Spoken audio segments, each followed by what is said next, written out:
Siphinde sikwamukele mbukeli sikwamukele Ekhaya Jikelele. Sesinyukele kwabane isibalo sabantu abalahlekelwe umphefumulo wabo ngesikhathi kuhlasela izikhukhula esifundazweni iKwaZulu Natal. Umnyango wezokubusa ngokubambisana nezindaba zomdabu kulesi sifundazwe uthi kunabanye abayisithupha oqinisekiswe ukuthi basanyamalele eKhathomeno eThekwini. Umnyango udalule ukuthi omunye wabantu abashonile kule nhlekelele umuke namanzi ngesikhathi imoto yakhe iguguleke ePinetown. Esinye isidumbu sitholakale eKhathomeno kwathi esesithathu sona satholakala eGlen Ashley khona eThekwini. Lesi sishingishane sishaye kakhulu emkhandlwini idolobha weThekwini phela kucekeleke phansi imizi engaphezulu kwama-70 kwathi ke engaphezulu kwekhulu yona yathola ukukhahlamezeka kanti ke ogwini osenyakatho zingaphezulu kwekhulu izindlu 8 intekile ngesikhathi kuhlasela lesi siphepho. Ngokutsho kombutho wezempilo wehlabathi ukusukela ngonyaka ka-2019 luxhaphakile ukukhukelela kwabantwana abasafikisayo abaphakathi kweminyaka eyi-15 ukuya ku-19 kumazwe anengeniso ephansi kunye nephakathi. Kwihlabathi jikelele uMzantsi Afrika ubelelinye lamazwe banamanani aphezulu olutsha olukhulelwayo nalapho isebe lezempilo lidize ukuba amantombazana asakhulayo angaphaya kwama150 athe akhulelwa kunyaka-mali ka-2022 no-2023. Kule nyanga intshona koloni ibhengeze ukuba bamalunga nama4,000 amantombazana aphakathi kweminyaka kwe-10 ukuya kwi-19 kwisithuba nje senyanga ezinhlanu kulo nyaka. Ukuhlaselwa kweintatheli zisemsebenzini wokuxoshela indaba sekwaba insakavukela umchilo wesidwaba kulelizwe nokuyinto engeyinhleke njengoba phela iphazamisa ilungelo lokuxoshela indaba ngokukhululeka nangaphandle kokwesatshiswa. Intatheli ephephandaba laseNewcastle uEstelle Naika uthe emva kokubhala kwakhe ngemigodi eminingi yenza kungahambeki emgwaqeni yaseNewcastle kwaZulu Natal komunye umcimbi ayewuxoshela wahlangana nephini lemeya uMasipala uMusa Thwala yamtshela ukuthi imeya yeneme ngendlela abika ngayo futhi angaphinda alibhale lutho ngaphandle kokukhuluma nayo. Wabesetshelwa ukuthi akaphuma phele kulomcimbi ayezoxoshela kuona. Akugcinanga lapho kwahlaselwa intatheli eDaily Dispatch eyathola imiyalezo eyisabisayo ethi ayihambi iqalaza ngoba kukhona ukuba kuzoyehlela ngoba khona abantu asebeqashelwa ukuthi bazoyidubula abayibulale ngenxa nje yalezi indaba ezixoshelayo. Nakhona ke la eSABC zike zehla igama eyifuzelezi njengoba intatheli uCobin August athule joka kanye noRatile Thwalele bathi becoshela la kwakubhikishwa khona amadoda amabili avela athatha inguzunga yetshe ajikjela ngayo ithimba lezindaba. Lelo tsheke lashaya uThwalele ekhanda walimala. Them saying now Ensukwini ezimbalwa ezedlule intatheli esimkantshubomvu la eSABC uChriselda wakwaLouis wayoceshwela eDeepkloof eSoweto kwaba khona abashaya imoto yomsakazo ongamatshe kwaphihlika amafastela nokwabeka impilo yeintatheli engcupheni. Mbukelo ohlele ekhaya jikelele sizokhuluma nesikhungo sabahleli beindaba iSANEF okuyisona esizosichazela kabanzi ngokuthi ngempela intatheli zishaywa nje zidleni kabani. Now as we throughout the history yalapha eNingizimu Afrika intatheli bezivikela umphakathi la bezihamba khona ngokuthi nasigijinyiswa amaphoyisa kusukela esiqhoboza komathathatsedu njalo njalo. Lezo intatheli namhlanje ziyazi ukuthi zazi sezandleni esifudumele uma ngabe zibalekele emphakathini kube umphakathi ozivikelayo ozifihlayo ngisho noma zigijinyiswa amaphoyisa. Namhlanje sesithola ukuthi nje intatheli ngaso sonke isikhathi lapho zihamba khona ikakhulukazi uma ngabe esikhathini sokhetho lama politicians nakuzokhethwa ngama elections sesithola umphakathi ususijikela ngempela usuhambisana ufuna abaningi bacheme ngamapolitiki namaqembu abo.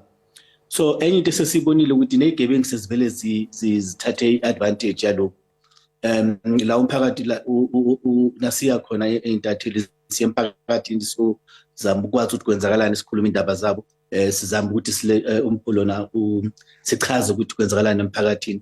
Sibona umphakathi ungasasivikeli kube uwona obukelayo nje uma ngabe izigebengu zithathela ilo nomphakathi zithathela ama-journalists ama-cameras zithathela ama-journalists ama-wallets nama-cellphone njalo njalo. Iphondo laseLimpopo lithe xolo ukutsala nzima ngenxa yokunqongophala kwezindlu zenkxaso-mali nanjengoko abanye abantu besithi sele kuyiminyaka bekuluhlu lwabalindileyo. Ngaphandle koku, isebe lokuhlaliswa koluntu lunike ngemali ngaphaya kwama-400 zigidi zeerandi kunondyebo ngenjongo yokwakha izindlu kunyaka-mali odlulileyo. Sekuphele iminyaka eyishumi uhlale Khasakho nomndeni wakhe bebiza lo mdondolo esigodini saseshutalale eHamphahlele njengekhaya labo. uKhasakho uthi wafaka isicelo sakwakhelwa indlu ngonyaka u2014 kodwa kuze kube manje akakaze ayithole. Uzwakalise ukukhathazeka ngokuthi akakwazi ukuthola indlu ekubeni kukhona izindlu ezavele zashiwa kanjalo. Ukinale mengwage isinyane ke apply for RDP house. Empa ge ke boditša ba mawat committee ya di-housing ba nore maina a gona ka go bona mara go diragala selo still ba agela batho matšhatara mo ba nontloga ba aga molaleng le gona go batho ba lore ba bangwe ba nnete matšhatara gore ba ka ba fa ona mara ba tšea ba fa ona. So that's why ke nyakile borra ditaba gore mohlomong bona ba ka nthuša ba boditša ka department ya house rona go direga. Ezinye izindlu kule ndawo azihlali muntu zisala zibhidlika ngenxa yokunganakwa ngabanikazi bazo. Kukhona nohlelo lwezindlu oluqhubekayo lapho kwakhiwa khona ezinye izindlu emagcekeni ahlala abantu. Umholi womphakathi uthi iningi labantu okufanele hlinzekwe ngezindlu alikahlomuli ezinhlelweni zokwakhiwa kwezindlu. Mo motseng wa rena re nele mathata a mantši a di-RDP. Re ne le bana ba go rena bao ba hlakago di-RDP a ba di hwetše mara ba go ngwadiša gona ba ngwadišitše and then ke gopola gore tšatši le di tlago re kwa ba bolela ka tšona ba re boditše gore di-RDP ke tša emergency. Iziphathimandla kumasipala waseLiphelele Nkumpi zithi zasithola ngondasa isicelo sikaKhasakho sokuba akhelwe indlu. As the municipality, we can confirm and commit that Mr. Khasakho is part of our priority list for this financial year.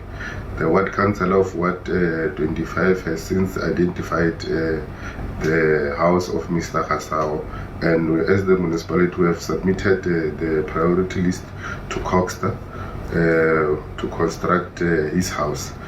We can confirm that the house will be built in this financial year.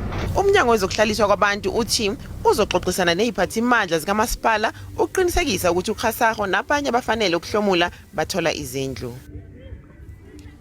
Iyaqhubeka nokushuba impikiswano mayelana nenqubomgomo yamazwe angaphandle njengoba lakuleli lingaphansi kwencindezi yamazwe asentshonalanga afuna ukugxeka ukugasela kwelaseRussia eUkraine. Abaholi bamazwe angaphandle kanye namanxusa bangena bephuma ke kuleli bezama ukuthi iNingizimu Afrika ilaxaze ukungahambisani kwayo nempi yaseUkraine. Sekuqubuke inqwaba yemibuzo mayelana neqhaza lamazwe angamalungu eNATO empini yaseRussia njengoba elaseJalimani lisanda xhasa elase-Ukraine ngezikhali zempi.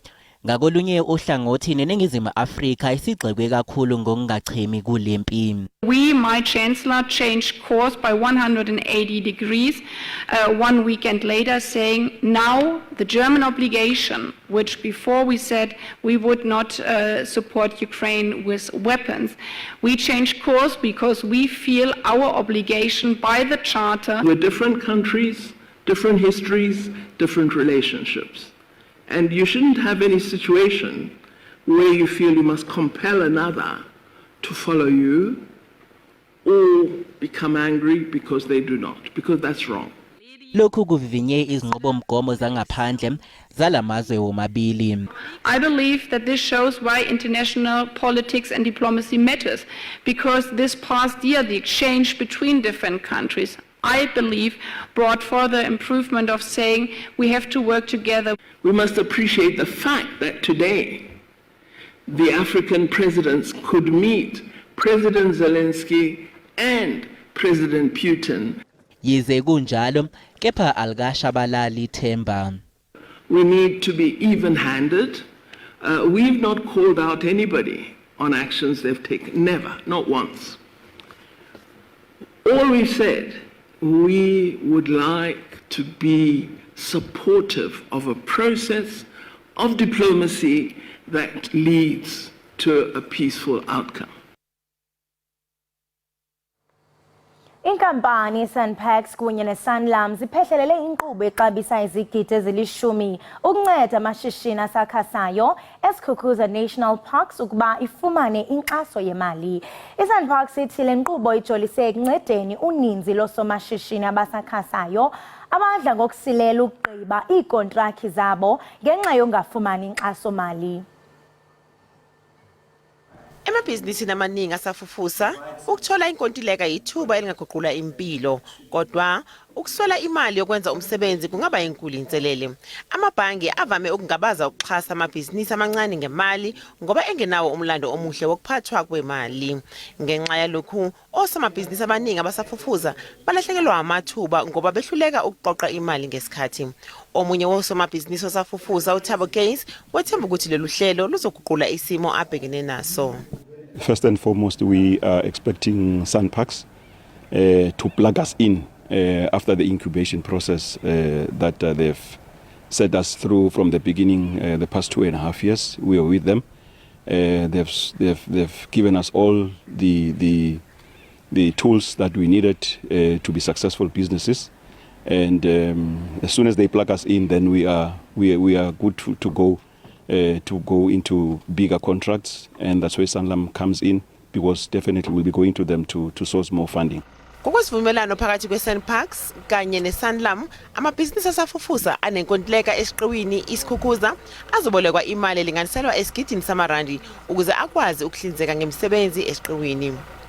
iSunpax inethemba lokuthi lolu hlelo noluzothatha iminyaka emithathu luzosiza ukusungula amathuba amaningi kwezamabhizinisi emphakathini eyakhelene le ndawo. Lolu hlelo luphinde luhambisane nombono weSunpax 2040 omayelana nokufukulwa komnotho kule ndawo. What we aim for is to empower generations of people to be financially secure, financially confident, financially prosperous. And being a purpose-driven organization, we really seek to ensure that we give back to the communities where we operate. Now, the tourism industry has taken a heavy beating through the COVID-19 pandemic. And for us, supporting SMMEs in the tourism sector is really our way of contributing towards the revival of the tourism sector as a major contributor to creation of jobs, to empowering communities. Amabhizinisi asafufusa lapha anethemba lokuthi lolu hlelo luzosiza ukubhekana nokungalingani futhi lusungule amathuba emisebenzi edingeka kakhulu emphakathini yendawo. It's all about taking national parks from a position of isolation from their communities and including the communities in the beneficiation. So we want to see communities around our national parks benefiting very directly and quantitatively from our activities as a national, as a conservation entity.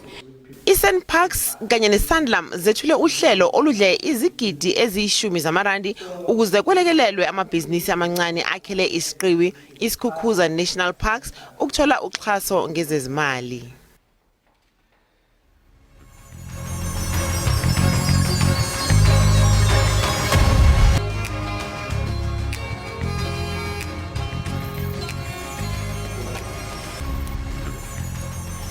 Enkosi ngokuhlala nathi nisasibukele kaloku apha ekhaya Jikelele siza kuwe ngqo apha eAuckland Park kwinkqubo ndaba kaDTT. Andikwazi ungatsho indlela endifila special ngayo ndihleli kwesi situlo besihlela ushaka. Like ndiyamva uyakhuphuka apha kwesi situlo. Usho ukuthi uyasuka ngokwaXhosa. You don't mind. And here you come. Kahle kahle mina ngikutshela indaba ongayazi. Mina ngokwamacele. Yaze yamnandi ingxoxo beninayo and ndiyavuya into yokubana ekhaya Jikelele siyakwazi into yokubana sinabi siqonga siziza abantu abathandwayo kwaye ndithande nonxibelelwano belukhona ababukeli bethu benxibelana naye. Sibeshaya lo omunye wesilisa bembuza ukuthi uzizwa kanjani manje umbuza lo owesilisa sengikhohle kodwa ngimkhumbulayo lo owesifazane ubebuza nje uzwile mention ama-packs ebechamekile kwa ivoice yakhe andiqondi ba ivoice yakhe nje ingathi uye wayinciphisa ngicela ukubuza ukuthi ngathi hawu uchamekile nami ngoba ngihleli pha bendiqonda ba Hayi cha undaba mlonyeni phela ke uShaka mfethu so nje ya sijabula impela kuba naye and uthandiwe ngabantu kakhulu and nje nemibuzo yakhe kuyiphendula uyambona ukuthi hayi cha ushilo yena wathi no wa mental prepare for this you can see ukuthi he's mentally prepared for all of this so and ngathi into endiyithandayo nesizwe sakaZulu balixabise kakhulu isiko labo ngiyacinga into yokubana nalomboniso abawuzisayo ngumboniso ozavuselela imbali kaZulu kuba xa sithi siyajonga nasezikolweni xa kubhalwa ngoShaka ihistory yakhona imbonisa ngathi ngumuntu owayi1010 so ndiyaqiniseka into yokuba kwimiboniso ebumila bunje nathi singazi into yakwaZulu singamaXhosa namasuthu njalo njalo sawufunda ngakumbi yes kunjalo hayi ke mbukeli asithi iqunje kancane itolo kodwa futhi siyabuya emva komzuzwana usahlezi nathi la ekhaya jikelele.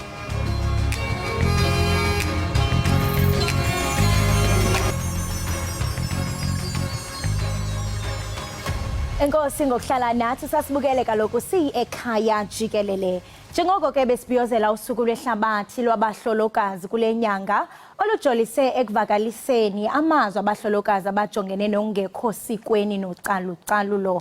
Namhlanje ke sichaphazela umbandela ontununtunu.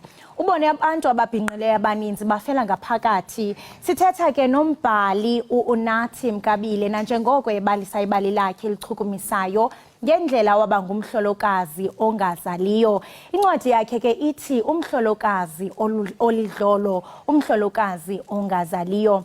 Njengoko ke itayitile ingqina igcinanisa ngempatho engathandekiyo kunye nokuphathwa gadalala kwabasetyhini xa besoyisakala ukuphila nezinto ezifunwa luluntu. Sinaye ke emnxebeni. Masikubulise sikwamkele uNathi ekhaya jikelele.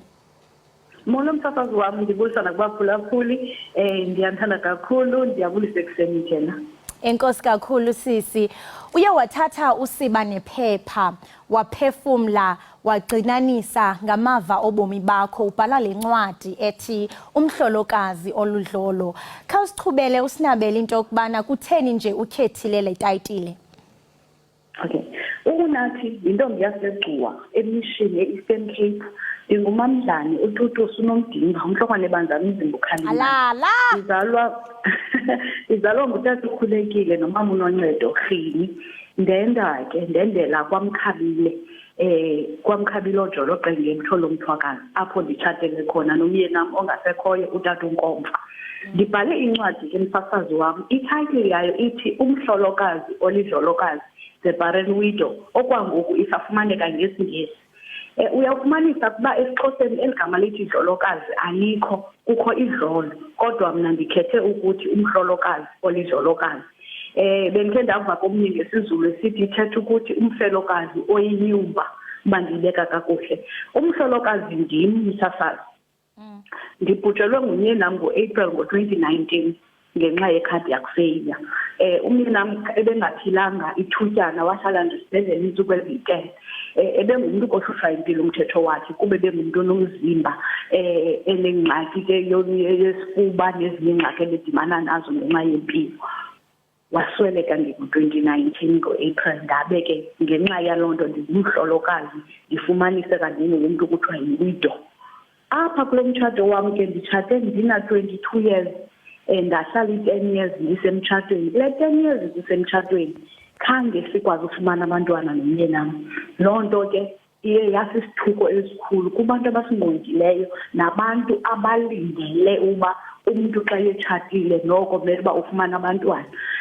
Kwafumaniseka ndibizwa ngamagama akhe elona liye laphuma phambili amagama ndibizwa ngawo leli ledlolokazi. Kuba ngamanye amaxesha msasazi ayinani uba uthiwa ungubani xa ubizwa uthukwa kodwa eyona nto ifike ibe nobunzima ngubani lo uyithethayo le nto. Sisesonke msasazi wam. Kuba mna ndilixelelwe ngabantu abaninzi intoba bekumele ufumane abantwana. Hayi into yokuthathe nomfundisi uNkomfa for ifame. Hayi ngabantwana abathanda imali. Hayi ngabantwana abathanda izinto. Kutheni angazi ude abe nomntana? Sifuna umntana wokhukho. Xa sendile ke thina kweqala lethu kusekho la mntana wokuqala kuthiwa umntana wokhukho. Sifuna umntana wokhukho silindele uba bekumele basenomntana. Ndinomamazala wam ke apha in the process ongumama umfundisi endimane nde-offloada kuwe mama yeyi kunzima sihamba oogqirha kule game besikhe sazama ugqirha ubani bani kule game besikhe saya endaweni ethile athandaze nathi suke ngemini eyodwa engayazi uba kwakutheni kungakhange kuxatyaze wasuke wandijonga wathi wena umntana yobana yendifile edlolokazi ndini eligama ledlolokazi lisukela apho. Sixolise kakhulu ngaye umyeni wakho, kodwa ke into eluthando kanye into emnandi kukuba nangoko besephila ebekwazi into okubana ame nawe akuxhase phakathi kwale ngxubakaxaka ubujangene nayo. Sis unathi kuyaphawuleka into okubana kwisihloko sesibini sencwadi yakho ukhankanya ukuba abasekhweni bakho bagalela ityuwa ngamanxeba akrwada. Uphinde wongezele uthi isizathu sokuba utshate kwelikhaya kukuzala abantwana. Zizinto ezo ezazithethwa zirhabaxa ngabantu basebukhweni bakho. Yintoni eyayisithi qathe engqondweni yakho xa kubekwa la mazwi abuhlungu ngolu hlobo? Okokuqala Mkhosikazi, mna ngobe ndisekhaya apho ndizalwa khona ndingenabantwana ndingekatshati ibiyinto ibibhiyozelwa leyo, into evuyelwayo futhi ndingumzekelo.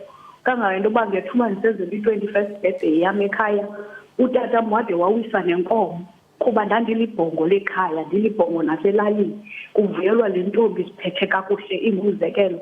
Xa kungcoliswa abanye abathe bafumana abantwana bengekatshati ufumanise uba benzelwa umzekelo ngama khangelani unathi yena uzigcinile. Yinto entle emnandi le. Kanti le nto imandi apha ekhaya ndakufika kwelaa cala izawuba yincindi ekhaya kuba ndakufika emzini ndilindele into yobana mandiqhame ndande ndizise abantwana. Ibifika ihlabe yahlula apha entliziyweni ndasekhaya kuba into yofumana abantwana ndiye ndafumanisa apha ekukhuleni into yobana it is more than into yoba kudibane mna notata. Yinto engapha kwamandla ethu, yinto kahle kahle exhomekeke kuThixo. Nguye ekufuneka evumile into yobana ninganabo abantwana, avule isibeleko enguThixo. Sibahambile oogqirha, sizihambile iindawo, khange kuthiwe kwezaa ndawo andibafumana abantwana. Bekungabonwa nto kwi-gynecologist kwintoni, bekungabonwa nto ndisuke ndinikwe ngetreatment ethile kuthiwe sebenzisa le treatment kude kuthiwe ngexesha elithile zibe ngathi niyazama kakhulu, kuthiwe zamani ukwehlisa nestress, zonke ezaa nto bezithethwa phaa. Kodwa xa bekhangela kuthiwe hayi, amathuba obuwafumana abantwana ayabonakala mahle, nomyeni akho nawakhe mahle. Ibibabuhlungu xa ufika phakathi kwabantu kubekho intetha zongathi wena xa ungafumani bantwana unento eshotayo njengomfazi okanye ingathi awungumfazi ugqibeleleyo, ngoba ifika apha entliziyweni ikuxelela into yoba heyi ikhona into endikayifezekisi njengomfazi. Uyawukhumbula ke msasazi nditshata nomyenam ndingumfazi wesithathu. Betshatile okokuqala watshata okwesibini, tshatile wadivosa, watshata wadivosa, awuzotshata nam. Unabantwana ke kulaa makhosikazi mabini etshate nawo ngaphambili. Ngoku mna ke ngoku ndifika lo mfazi ulindele kuba makabe nabantwana naye umncinci kunabanye, kodwa ndifumane bantwana. And ke ngoku i-perception ithi hayi ingxaki ikulo mfazi ngoba indoda yona inabo abantwana kwabafazi ibikhe yanabo. Into ifike ibe mnandi ke kum ifike iwapholisela amanxeba njengoba usewutshilo msasazi ngumyenam, ngoba umyenam yena ebevela ndixelele ndimbulela kuThixo ngayo nangento yobana yena elikholwa, ngoba ebevela athi yonke le nto ixhomekeke kuThixo. Mna bendingakutshadelanga abantwana, abantwana iyaba libhaso xa uThixo ethambile. Siyacinga njengokuba usitsho wena sisi into yokubana kudala ngenene nizama emtshatweni kwaye uyagcinanisa nento yokubana umyeni wakho ebemime kunye nawo engagungqi kuyo yonke lena into. Njengoba uthetha nje ubhale nencwadi, ndiqinisekile into yokubana bakhona abantu abakwesisimo odlula kuso ababukeleyo abaqonda into yokubana inkuthazo ndizayifumana phi, kuba kukhona ke mhlawumbe omnye ozawuthi ndisola noThixo kule nto yenzekayo, ingakumbi umntu ozothi uyakholwa kuba kaloku akazulindela uba kuzowenzeka izinto ezinje. Ungathini kwinina elibukeleyo ngalomzuzu elithi le nto uthetha ngayo ndidlula kuyo nam, amazo kumkhuthaza naye azive elinina elipheleleyo nakubeni nje kukho le micelimngeni efana nale? Kwinina eliphulaphuleyo ngalo mzuzu ndifuna ukuxelela mama, nawe tata ngoba le ngxaki yongafumani bantwana yekwamama yethu yethu sobabili. Ixesha lofumana umntwana lixhomekeke kuThixo. Singazitya zonke ii-treatments sizihambe zonke iindawo kodwa uThixo engekavumi ayozuba naye umntana kufuneka silindele kuye. Impazamo mna endiye ndayenza xa ndicela umntana kuThixo ndicele umntana ndaphelela apho. Kanti uThixo ebefuna umthandazo wam ndiwutshintshe ufane nokaHana. Ndithi emveni koba ndimcelile umntana ndithi kuye I will dedicate this child to you God. Ndingamceleli mna for into yobana ndizawuqhayisela iintshaba zam kodwa ndimcelele for uzukisa uThixo ngaye. So uThixo uzasivula isibeleko usivale ngabom isizathu yena uyasazi. When the time is right, God will make it happen. And that time is going to happen soon. Izakwenzeka kungekudala. Loo nto ke ayinika isizathu soba ungamthembi uThixo.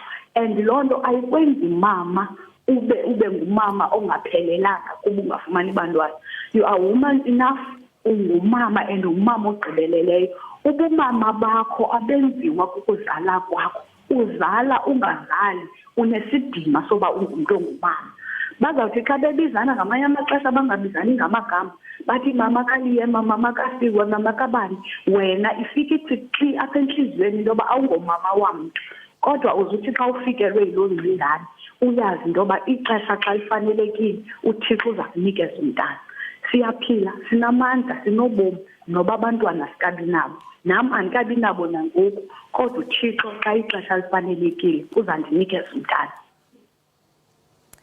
Oh, makhulu lo mazwi sisi kwaye ke siyathanda nathi apha ekhaya into kubana sincome ngamakhumsha sithi we admire your strength yokuba uqhubeke phakathi kobubuhlungu odlule kubo kodwa ukwazi into bana uthathe usiba nephepha ubhale lencwadi. Siyathemba ke nababukeli bethu bathe bakhuthazeka kwaye nabo bazawuqhubeka bathi qolo baqine phakathi kwemeko abakuzo. Siyabulela kwaye sikufisela konke okuhle kuhambo lwakho lobomi. Enkosi msasazi wami ndiyafumaneka kuFacebook umhlolokazi olidolokazi, ndiyafumaneka nakwezinye social media platforms The Barren Widow umama uNkomfa. Ndiyabulela kakhulu ngelithuba, ndibulela nakubaphulaphuli.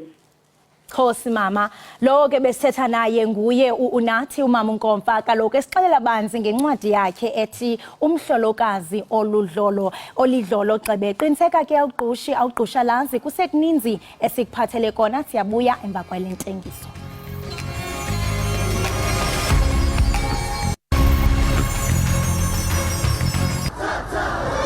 The students, they said to the teachers, enough is enough. We will take this into the street, we demonstrate, we protest to show that we are against this. In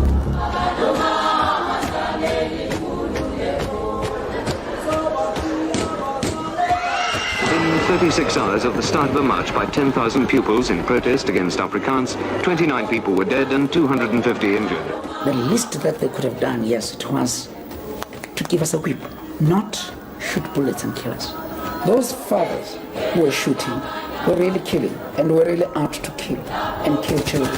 Now, you can imagine, I still ask, as in that song, Senzengina, I don't know what did we do that was that worse to deserve a bullet instead of a book.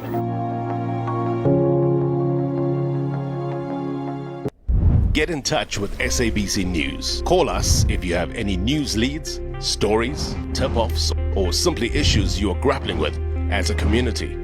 Call us on 011-714-6133. Alternatively, email us at news@sabc.co.za. SABC News, your voice, independent and impartial.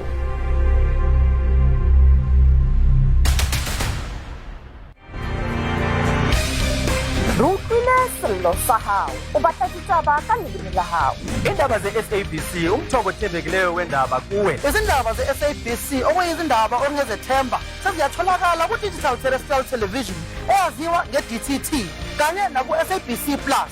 Ka gore re kwešiša ka kudu-kudu ditaba tšeo di lego bohlokwa go wena. Fumana ditaba tsa matšhabeng ka leleme la hao.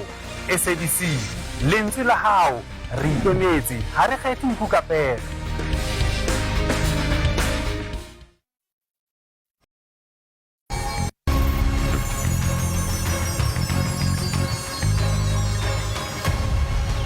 Enkosi ngokuhlala nathi kwakhona nilapha kaloku naye ukholosa kalubisi nonkanyezi nomamtshalo noxolo.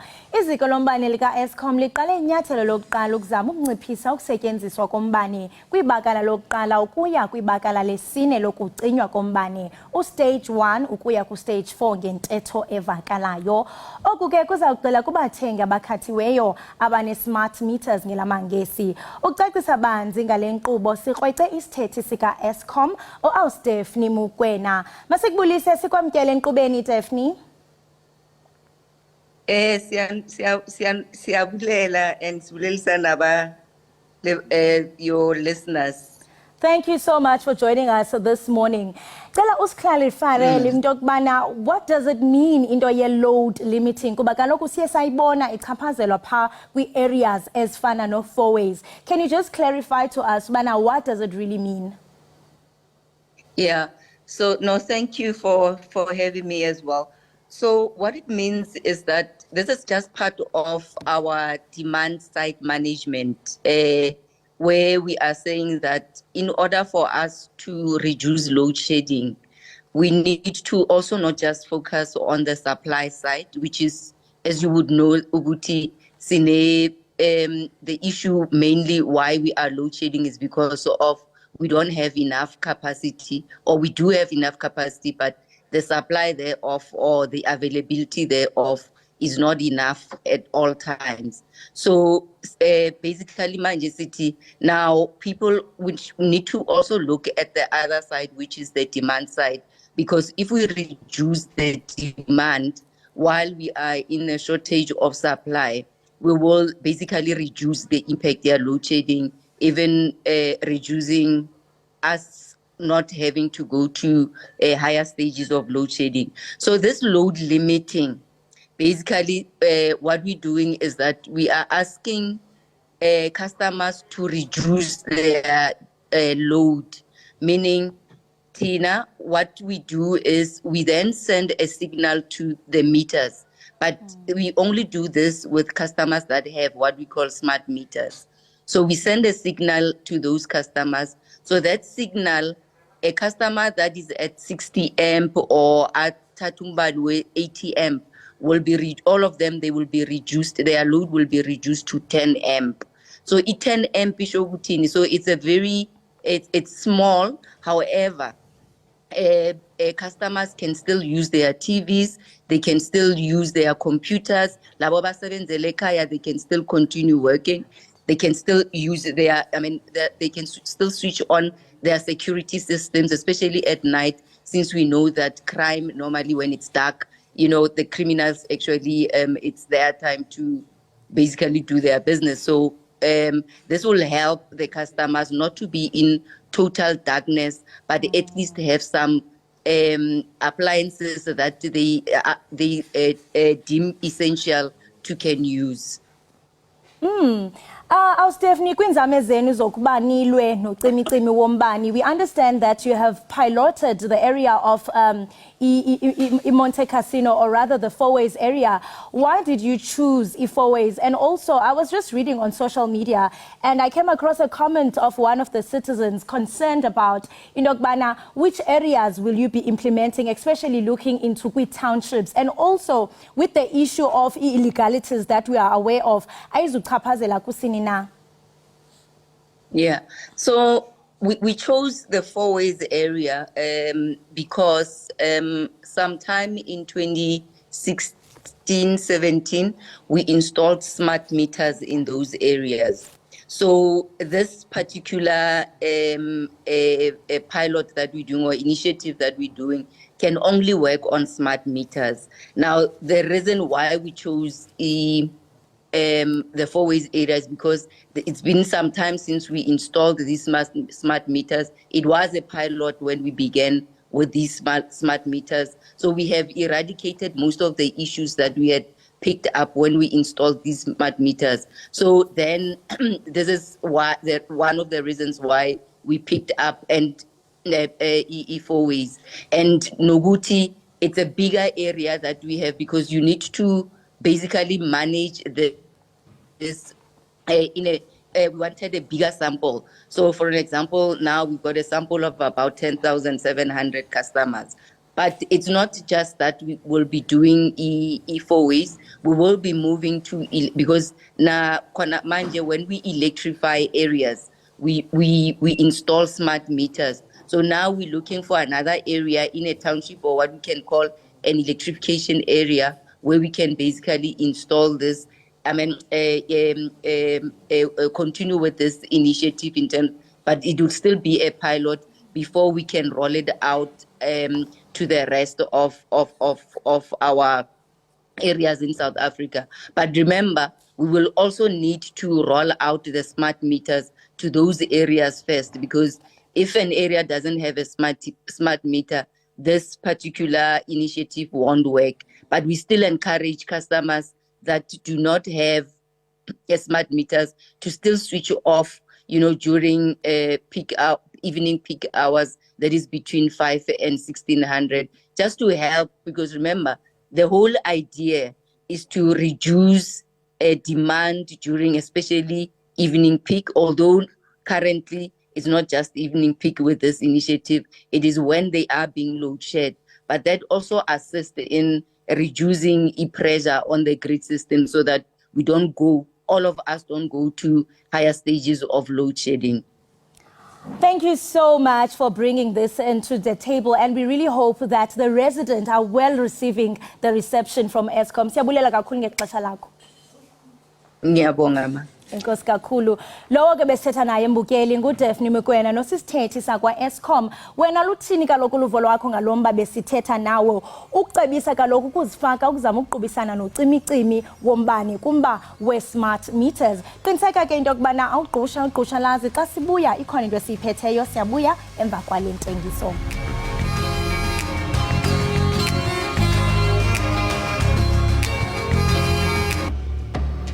Swaar reën het die afgelope week erge verwoesting gesaai in die Weskaap. Minstens 2 mense is dood en groot skade is aangerig aan paaie en eiendom.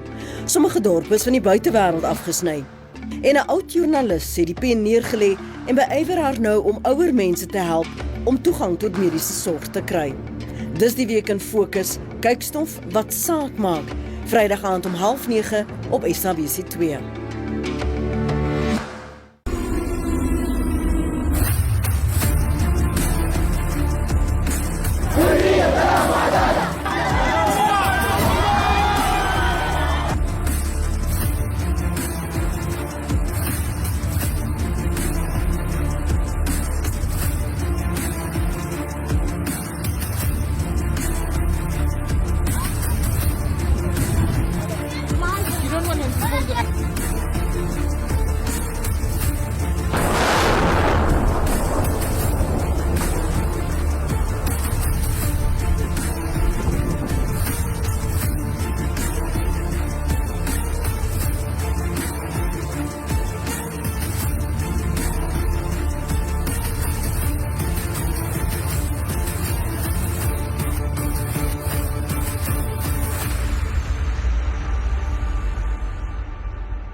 Masiphinde sinamkele kwakhona nihleli nathi apha ekhaya Jikelele. Namhlanje ke sindwendwele nguThephiso Khathi kunye noBongi Mbuqe aka Happy Fit abazosinokelela ke ngokuzilolonga ngokomzimba nangengqondo. Masimbulise sinamkele ekhaya Jikelele. Siyabulela ngondamkela futhi. Kwakhona Bongi umhla Happy Fit maniqale ngawe sithi qhwiqhwi kuba ixesha likhathwe yinja. Ingaba mhlambe ngomsebenzi wakho wenzayo kuthiwa ikhona into edibenisene nokutya oyenzayo kha usibalisele ngakumbi. Yes. Okay, into endiyenzayo ngokutya ndinceda abantu babe nobudlelwane obungqongqo xa kuthethwa ngokutya ngoba kwiinto ze-diets sometimes kukhona imigaqo-seko i-rules that are not even helping people to be able to actually have a better relationship with food. So they end up having more inkanuko, like cravings zokutya normally that they normally don't eat during a diet yabo.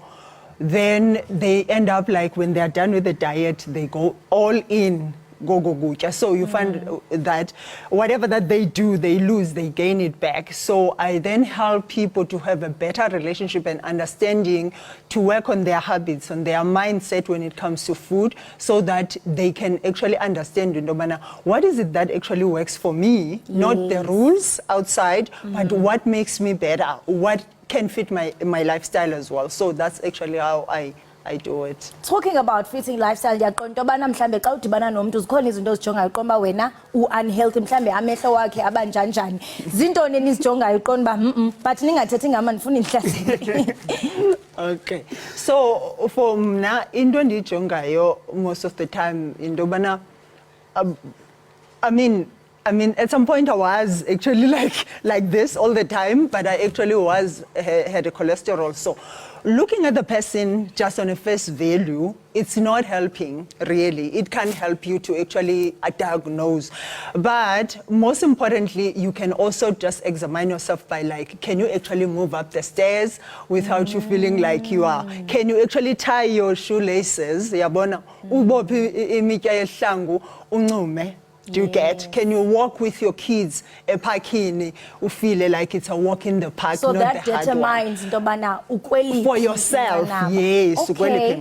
Yes. And if ungena kumba wogena i-weight, siyakwazi into yobana simetanise i-weight problems with mental health, and mhlawumbe ugena weight ku-affecta njani i-mental health before singene kwezi juices lapha phambi kwethu?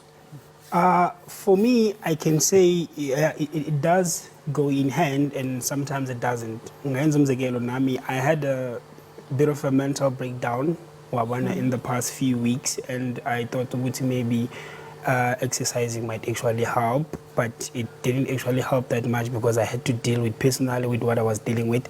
But it was helping me to recover from what I was going through, because you go there, you get the positive energy, and also when it comes to your weight, it's just a matter of understanding what ufuna ndoni and just align yourself with what you want to do in terms of the exercises, in terms of the food that you also be uzidla at that moment. Speaking of alignment, we seem to have juices ezilapha phakathi kweletafile. Ndifuna nizicacisele ngazo. Ndibona ured andanoba yiwine kodwa kantoni khanisicacisele ngezi juices and its impact kwi-health yethu. Yes.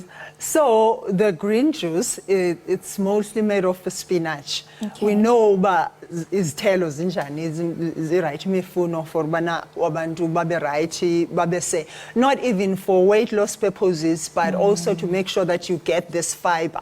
So normally spinach is very low in calories for people who are more into the calorie language.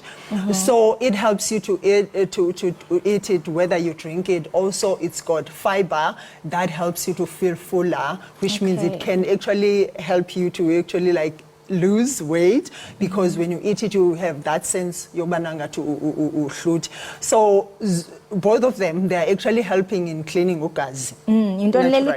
So yes, this is the one. So this is beetroot. Beetroot nayoga is very important to cleanse metabolism, just to make sure that it aids digestion as well, so that you are able to whatever that you're eating. Ikwazi into yobana isebenze ngendlela, because sometimes izinto esizidlayo our gut is very not clean, so it helps to detox once in a while. And the issue of digestion, and njengoba usisho into yobana yi-spinach, beetroot, the reality is abanye abantu mhlawumbe uzothi i-spinach kwa amanzi spinach leya kamnandanga. Can you maybe perhaps mix i-flavors ezingathi zi-sweet so that kubekho okanye it's raw spinach? Yes, so it is raw spinach, but it's not just only spinach. You can put an apple, you put a little bit of lemon on it so that you can enhance the flavor yakona. So it's always nicer because you go all in to putting some of the things ngendlela wena ucinga it tastes buds zakho zingayo. Ubangaba ungumuntu othanda into esidi, so you can just go in and just not put too much. Oh, definitely. I hope next time xa nifika sabesijima okanye after the show khona apho sizawuya khona. Ayombukeli siqwela siqukumbela ngolo hlobo Ekhaya Jikelele. Siphathela kaloku yonke into ukusukela kwezemidlalo ukuya kweloku kweze health. Kanti ke uMamtshali andinobuphi okanye izoba khona, kodwa ke thina ke Ekhaya Jikelele sikuthanda ngothando lukaLove. Mamtshali, Uthando lukaLove, thank you so much. Siyabonga kakhulu babukeli ngokusihlanganyela kanye nathi. Siyabuya kusasa ngehora lesithupha nibe nosuku olumnandi. Nisaleka.